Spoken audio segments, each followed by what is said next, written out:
there has been rumblings that basically, Kelsey Plum wanted to get the hell away from them.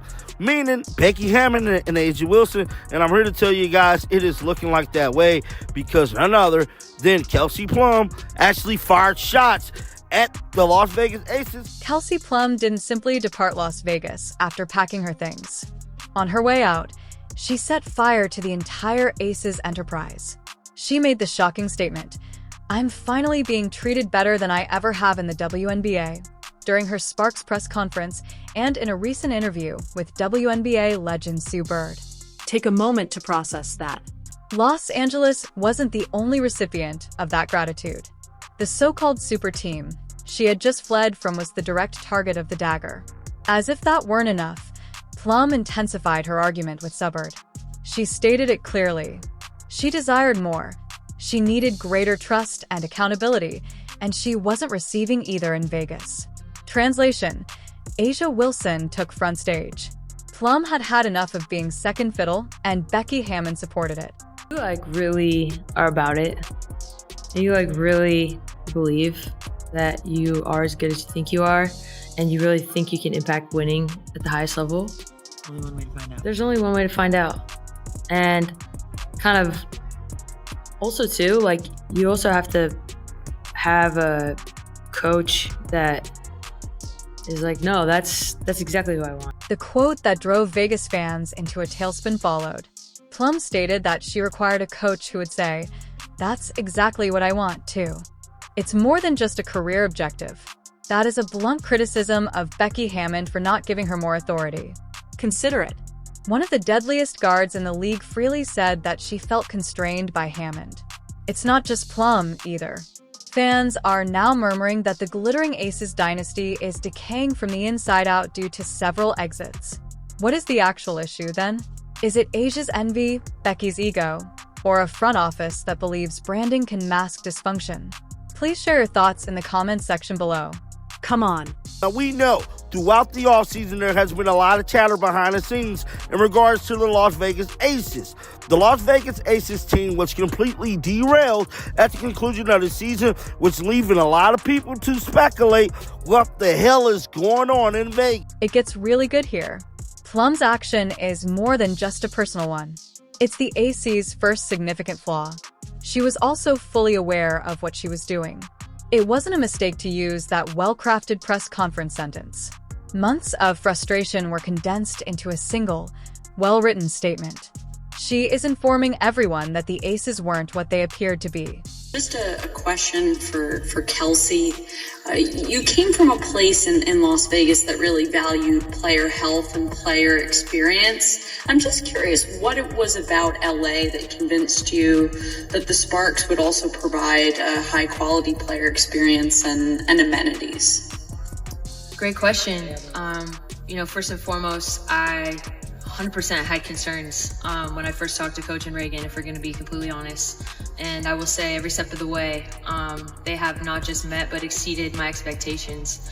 And I've been treated better than I've ever been as a WNBA player. Consider the true sharpness of that cut.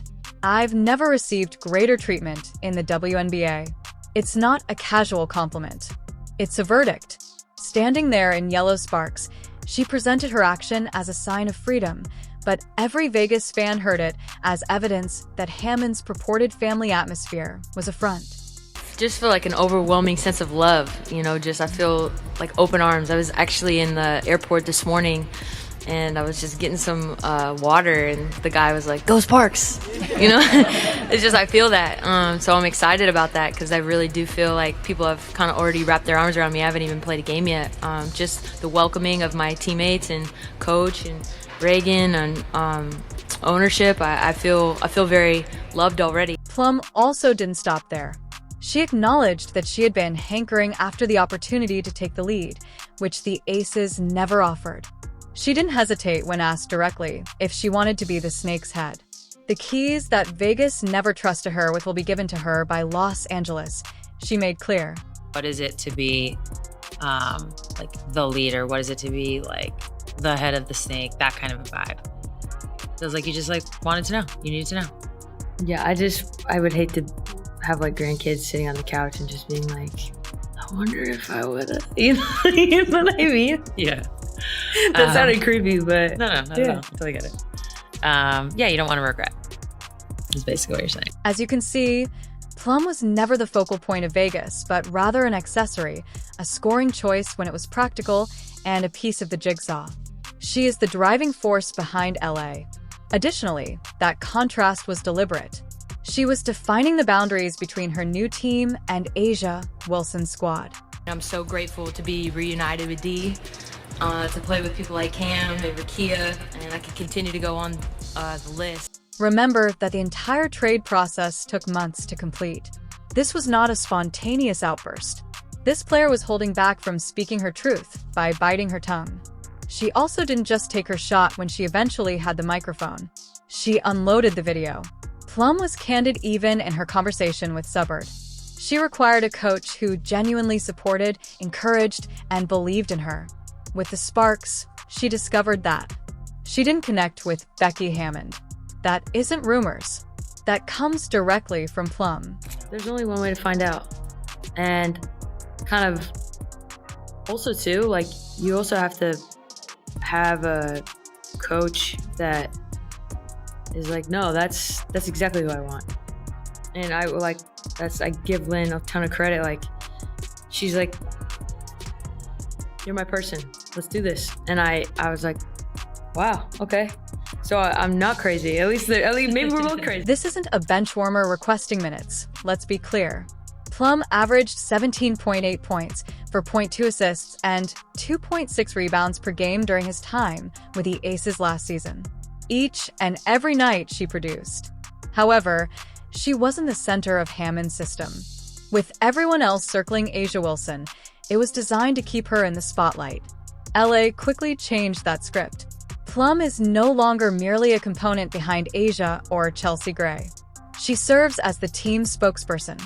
That goes beyond simple affirmation. It's freedom. I've been treated better than I ever have been as a WNBA player.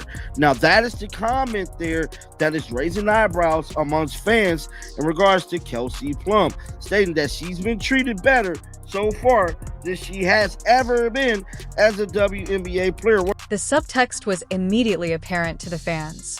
Posts interpreting her remarks as a direct jab at the Aces flooded social media. And it was, let's face it, people interpreted it as validation of the months-long whispers. Vegas's locker room lacked the glitz that their triumph implied. Players were compelled to remain silent, and their uniqueness was stifled behind the confetti and champagne showers. That mask was peeled off by Plum's remarks. So, for all Aces fans, it's over. It's over. It's over. The reign of the Aces is over. I understand the shortest dynasty in the history of the sport of basketball. You know, I've never heard of a dynasty that won 2 championships and then was done, because you're seeing all the ring-chasing free agents getting out of Vegas. The problem is this. You can tell that she wasn't alone when one of your stars acknowledges that she felt repressed. Because the Aces were losing bodies practically immediately after Plum left, in addition to games. The league's most powerful club now appeared more like a collapsing empire than a dynasty as players began to depart in waves. We have to get better. We have to really take a sharp look at ourselves, look ourselves in the mirror, see our shortcomings, and then, you got to make the moves necessary, whatever that means, to put the best product that we possibly can.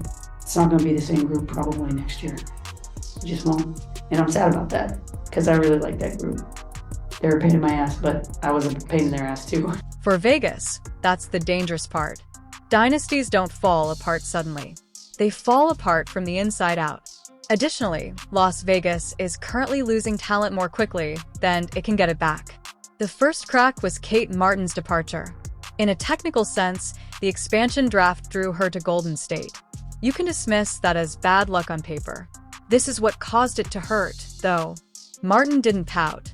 Her voice was not one of heartbreak. She seized her new chance as though it were a disguised boon. Additionally, the quiet regarding missing Vegas was quite telling. I'm really excited. This league is all about opportunity, and you just need one shot, right? And I am very thankful for the Aces and everything I got to learn there, but I'm really excited for this new beginning and to build something from the ground up here with the Valkyries. Kate Martin didn't have a sad farewell when she left Vegas. It served as a hatch for escape. She presented her relocation to Golden State as an opportunity to start over with the Valkyries. That doesn't sound like someone lamenting a locker room from a championship. It sounds like someone who has been confined is now letting go.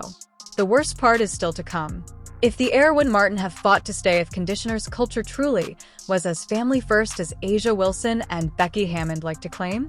Talented, youthful, and still growing, they are obviously overjoyed to call Golden State a blessing rather than a setback. That's not a Vegas endorsement. An indictment, that is. Sydney Cusson followed, and this one was considerably more detrimental to the Aces. Coulson was more than just a sportsman. She served as that team's unifying factor.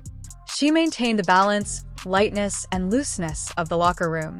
She was the kind of person you can't measure with a stat sheet. The voice. Even A'ja Wilson smiled at it.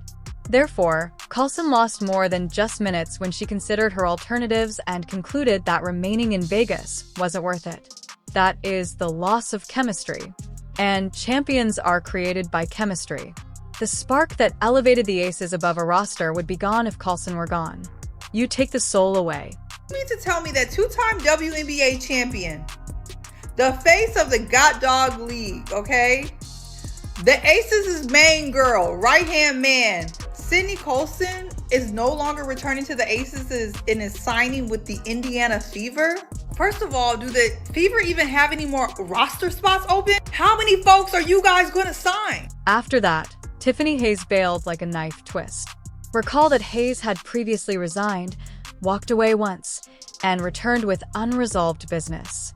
She proved she was still one of the most potent scorers you could unleash in spurts, dominating off the bench, and won 6th Player of the Year. What does she do, then? She commits to Golden State. That choice wasn't made at random. That was a conscious decision. She didn't want to ride shotgun in Vegas at the conclusion of her career. She desired to be in a fresh location that she could trust.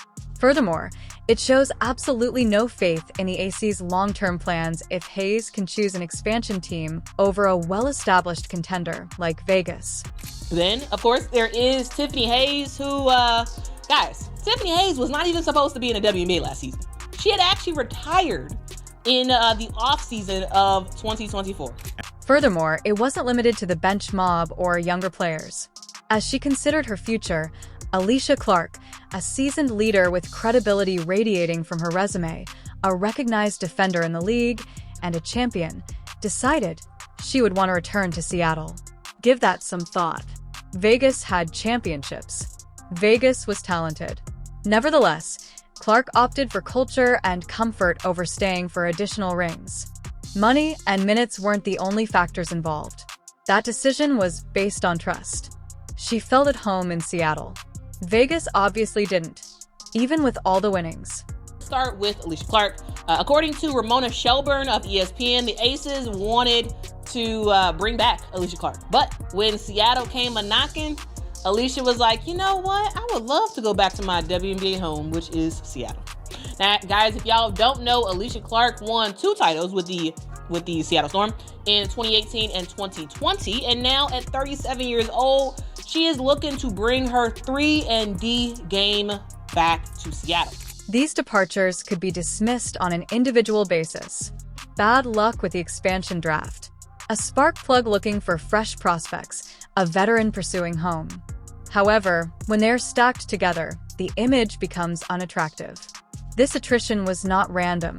A major exodus occurred. A chain reaction occurred.